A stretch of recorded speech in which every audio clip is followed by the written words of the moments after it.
I have come here to chew bubblegum and kick ass. And I'm all out of bubblegum. Oh, you know it's going to be one of those videos. This is Simmons, New York Giants Straight Talk, powered by Line Big Blue LLC. Couldn't talk there for a minute. Want to talk about Brian Daboll and his lack thereof composure. Want to talk about Kayvon Thibodeaux and what may be missing from his game. There's a report from Pat Leonard that and like I said, it's from a Giant beat writer, so you always have to take everything with 100% grain of salt.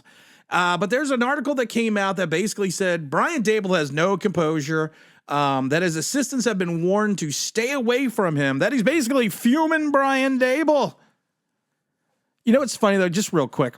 I had some people that have been listening to this channel for a while all of a sudden turn around and go to me, well, I'm not listening to you anymore because you're negative.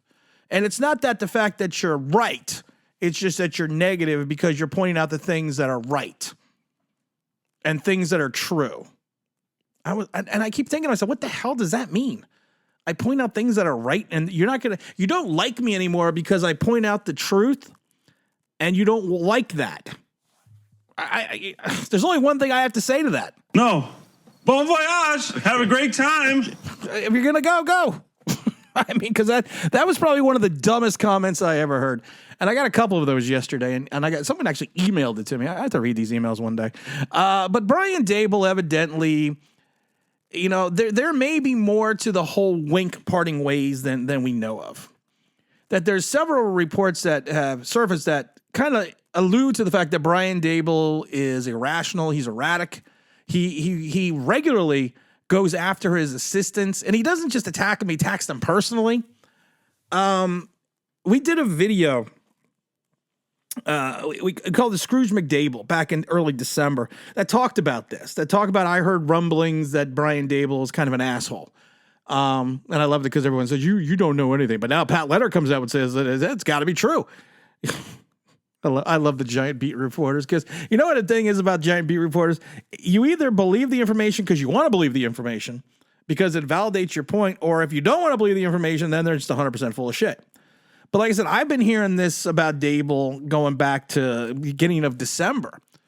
And evidently, Leonard came out with some more details, including Daboll basically blaming the poor offensive performance on other coordinators and complete refusal to accept any blame for its regression in 2023. I believe that 100%. I believe that 100%. I love it the other day. Big L Gigante said to me, are you losing your man crush on Brian Daboll?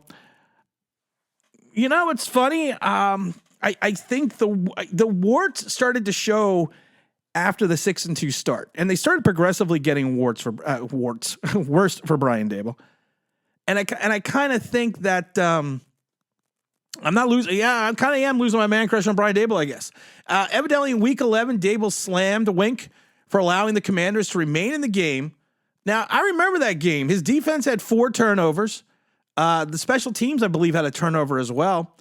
And that was a Tommy DeVito game, and they had 2 of its. I think 2 of the 3 touchdowns they had were on short fields because of takeaways by the defense. But Washington, I guess during that game, I remember that was driving, and Kayvon Thibodeaux got a roughing the passer penalty outside of the red zone. And evidently that's when Wink started playing the blame game on Martindale and his entire staff. He says, you're going to lose this game just like you lost us the Jet game, Daboll griped. Jet game, I think he held in the negative 9 yards passing. Daboll was evidently blaming the defense, it says here, for the Giants' infamous 10-13 loss to the Jets on the 29th of October. Yeah, they managed 9 yards passing. And honestly, if you look at it, it was Daboll who mismanaged the game at the end. And he pretty much opened the door for that meltdown, before that collapse. And evidently he's saying that Daboll's never short of criticism, but apparently he doesn't come up with any solutions. He said the other report was Daboll's sideline behavior was destructive in many coaches' opinions. His input was never proactive, always reactionary. His outrage was rarely accompanied by suggestions for a solution. He has no composure, one team source said. And reportedly, Wink reached out to Giants ownership to kind of circumvent Daboll, which eventually led to the general manager, Joe Shane, listening into it, all this on the headset. You know what's funny when everyone was blaming Wink? Didn't I mention that there's always two sides to the story? And let's not just take the information that was given us by a beat writer, which was provided by the Giants organization itself, basically to go after Wink. It's kind of like what happened with Patrick Graham and a couple other coaches that leave this shit show of an organization at a time. So evidently Shane has been monitoring everything that's been going on at Washington after being alerted by several meaningful parties that Daboll's behavior and sideline dynamics were not constructive. Shane would stay on the headset for 4 games, including against the Commanders, the Patriots, the Packers, and the Saints, before stepping off the line for the last 3 games.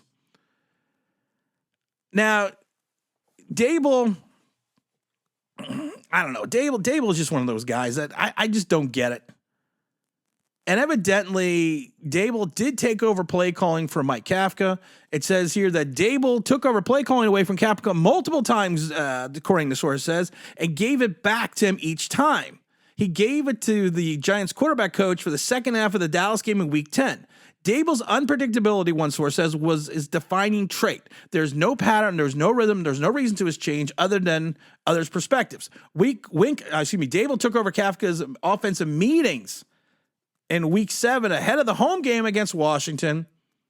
That would actually make sense. And didn't completely give back control to Kafka until Week 11 after the offensive averaged 11.5 points during a 1-3 stretch. It doesn't sound good, does it? It doesn't sound good. So the story of the new 2023 Giants undoing isn't about the personal feud between Daboll and Martindale. It's about bad football and the flawed process that still exists inside the Giants' wall, says an insider. It's about the organization with enough problems that one Giants staffer recently advised an NFL assistant calling about a vacancy, do not come here.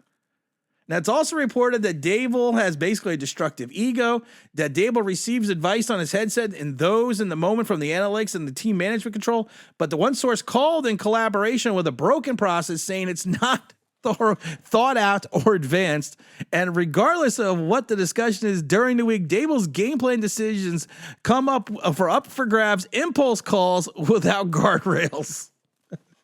This isn't good.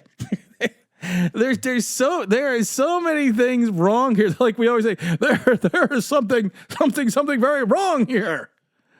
I mean, what are you supposed to do? What the hell is supposed to do, you moron? I got no freaking clue. If half of this is true,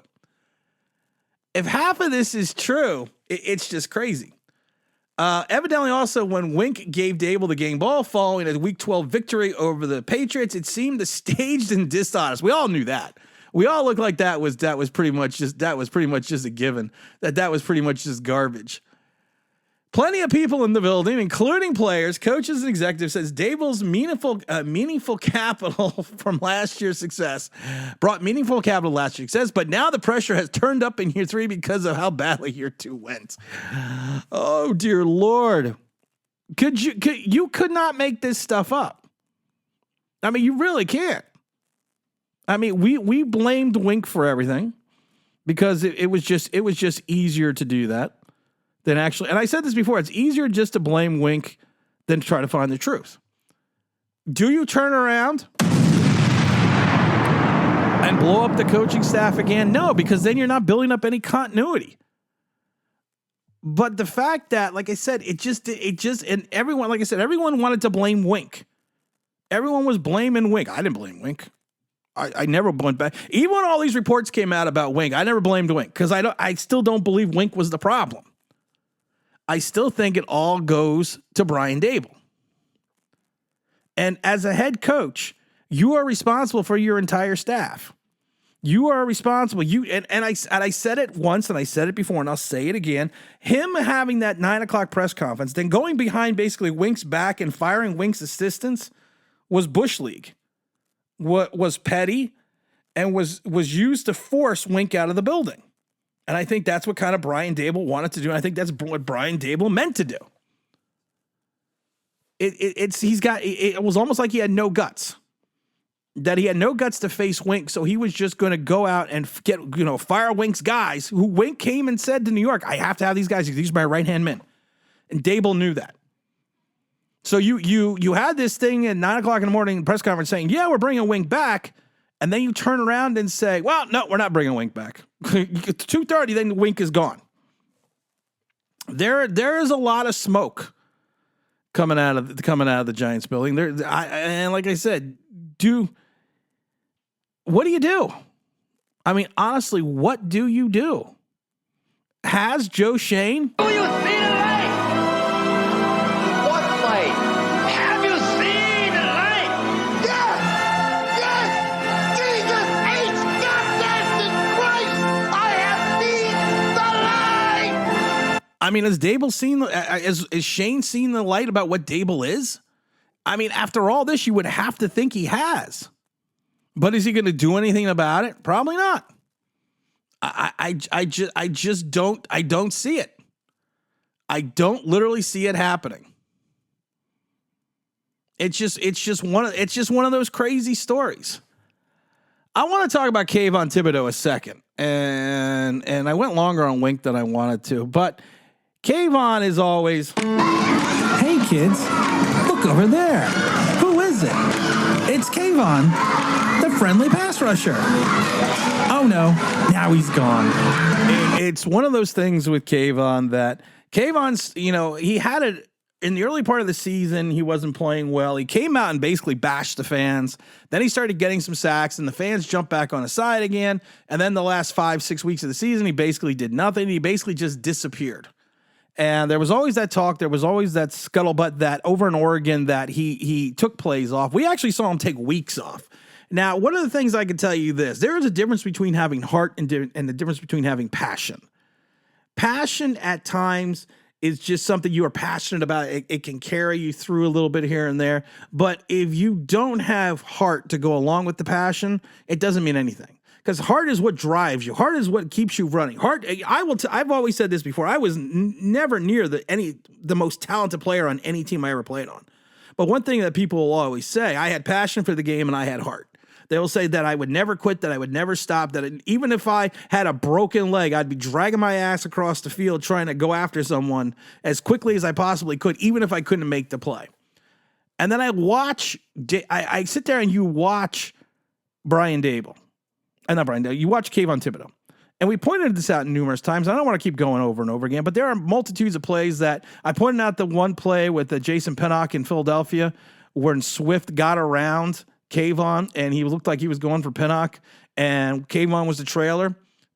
And Kayvon basically just stopped.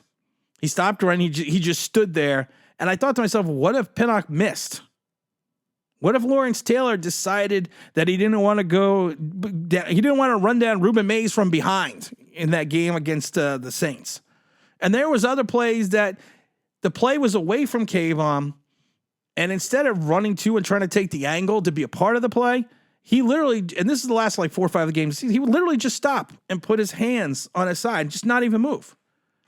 And he's one of the few players that he's taken 5th overall who's supposed to be a destructive force who can get blocked by a quarterback, manhandled by a tight end, and be completely taken out of the game by a left tackle by just pushing him wide.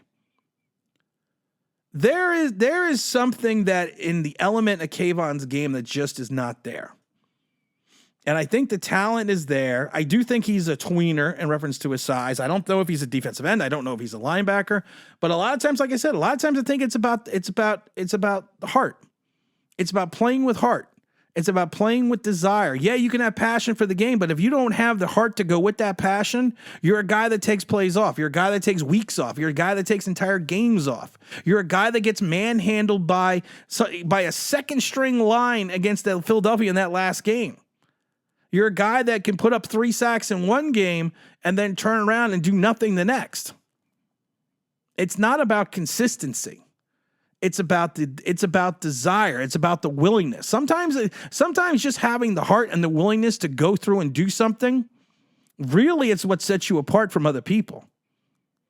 And I get kind of concerned that he just doesn't have that motor. He just doesn't have that intangible. He may get sacks in bunches for a couple of games that then he disappears for 6 or 7. I had someone try to compare him to Michael Strahan early in his career. I'm like, evidently you didn't watch Strahan. Strahan was not polished early in his career, but also the fact that Strahan was a second-round pick. Sometimes you got to look at a player for what they are. You know, he is a guy that could have immense talent. He is a guy that, I'm not saying he doesn't put in the work. I'm not saying he doesn't do it, do what he needs to do during the week. But when Sunday rolls around, there are moments where he's just nowhere to be found. And when you're being blocked by Jalen Hurts, I mean, there's something, like we said it before, there's something very wrong here. Oh, we got a lot to talk about all during this week. So make sure you stay tuned for this. And don't forget, this is Tim, the Straight Talk. Don't forget to like, don't forget to subscribe. Don't forget to ring that bell because you want to know why. That'll be awesome.